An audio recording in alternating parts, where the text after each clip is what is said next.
Hi ladies, in this video we're going to go through the theory for 7D, which is Pearson's correlation coefficient. So in the previous section we were introduced to scatter plots and how to interpret them. And we use Pearson's correlation coefficient, or just it's called correlation coefficient, or even just R. We use it to help us tell, well, what is the strength of our scatter plot and what is the direction. It doesn't necessarily tell us whether it's linear or non-linear. We have to look at it to see if it's curved or not, because you can calculate R and it'll give you a value and it's positive or a negative value. It's a number between -1 and 1, but it doesn't tell you whether it's linear or non-linear. Okay, so remember we only can do R for two numerical variables. Okay, so it's here. The data is numerical and the association is linear. So if it was not linear, then we do a transformation, but that's another section we'll do another time. Okay, so the properties of Pearson's correlation coefficient. So R is always between -1 and 1. Okay, so -1 means it's perfect. It's a perfect straight line, but it's a negative. Okay, it's in the negative direction. Okay, so as X increases, your Y is decreasing. You've got a perfect positive, so is that 1? Okay, so you can see it's a perfect straight line. So as X increases, Y also increases. And when I say X and Y, that's your explanatory variable and your response variable. And then halfway between those two, we have R equals 0. So you can see there's no association. So if the closer to 1 you get, the more linear it is. And the same for -1, but we're just going in the negative direction. So if you were, say, 0.9, it's pretty strong, okay? Or if you were -0.9, you're also very strong. You're just in the negative direction. Okay, so here it just says it's between +1 and -1, and it's rarely exactly 0 because it's, yeah, that would be very hard to do. So you've got here R equals 0.150, so you can see it's pretty scattered. There's no association with that one. It is positive because R is positive, but if you were to just look at that without knowing R, you'd probably say that's hard to see that there is an association. All right, let's go through each one. So 0.915, okay, so R is positive and you can see it's going in a positive direction. And it's pretty close to 1, which would mean it's quite strong.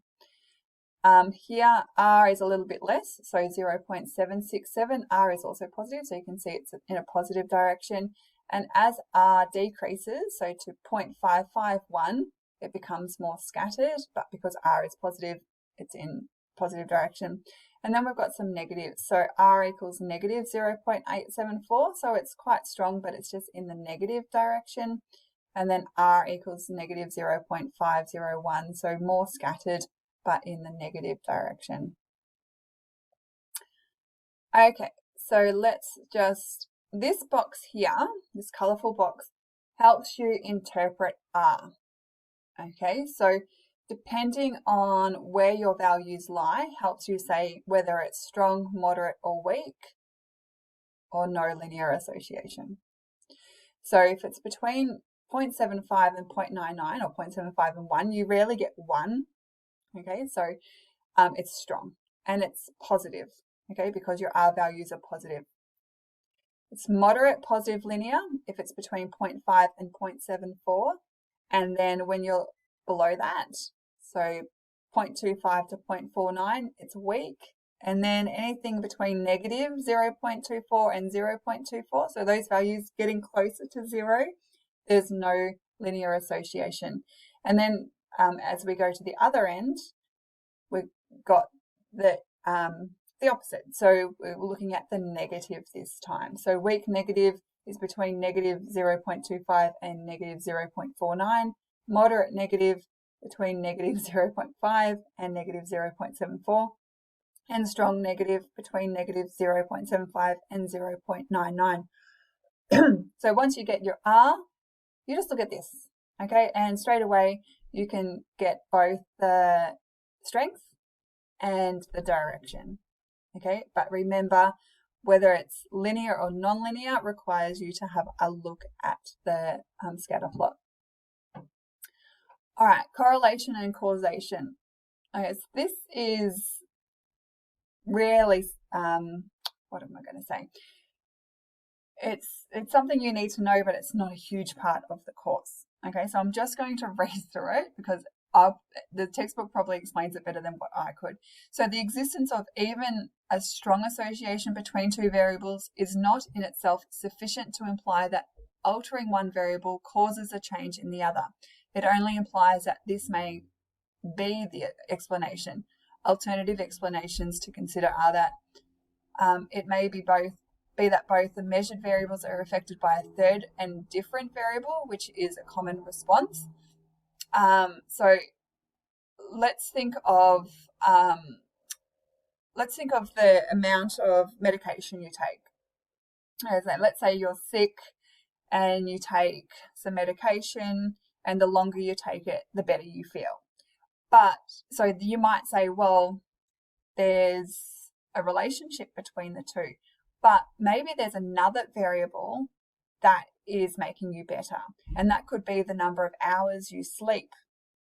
Yeah, so even though you're taking these drugs, but it might not necessarily be that drug that's helping you. It might be that you're increasing the hours you sleep at night.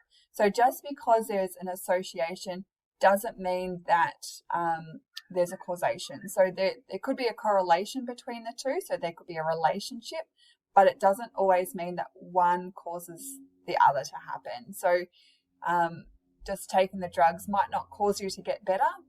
You know, getting more hours sleep might have caused you to get better. Maybe you've decreased the amount of calories in your diet, something like that. Okay, it could be that the apparent effect of one variable is caused by a total. Oh, that's what I've just explained. Okay, finally, it might just be the pure chance that the data gathered for the two variables seems to be associated, which is coincidence. So let me just think of a good example. So we'll stick with maybe weight loss.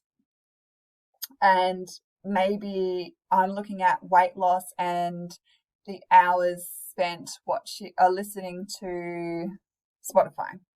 Okay, so I'm like, yesterday maybe in weeks. Okay, last week I spent 10 hours watching Spotify and I lost 2 kilos.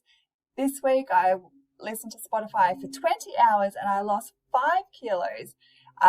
Is there an association between the two? It's, unless I was dancing a lot while listening to Spotify, it's not really, listening to music is not really going to cause weight loss. So that would just be a coincidence. Maybe something else is happening to cause the weight loss. Okay, so it's just coincidence. So you got to think about those sorts of things. Okay, and I just saw that there's examples. So let's have a look at them in the textbook. I might just have to get that up. Sorry. Okay, so there's these ones. Actually, I'm not going to go through these, and that's probably why I didn't put them in. But it's good to read through to get an understanding, because in statistics, and especially with, I guess the COVID at the moment, people are saying, it's caused by all these different things. Okay, is it coincidental? What is it? So it kind of gets you to think critically about it and not just accept, there's a correlation, so that means that one must cause the other. So it's a good idea. So I'm not going to read through them. You can read through them in your own time. All right, but let's have a look at question 7D. And we're going to do an example. So we're just, actually, I don't think you need to calculate. Oh, okay, so the next one we calculate. Okay, so for this one here, we're just thinking about what R is equal to. Okay, bye.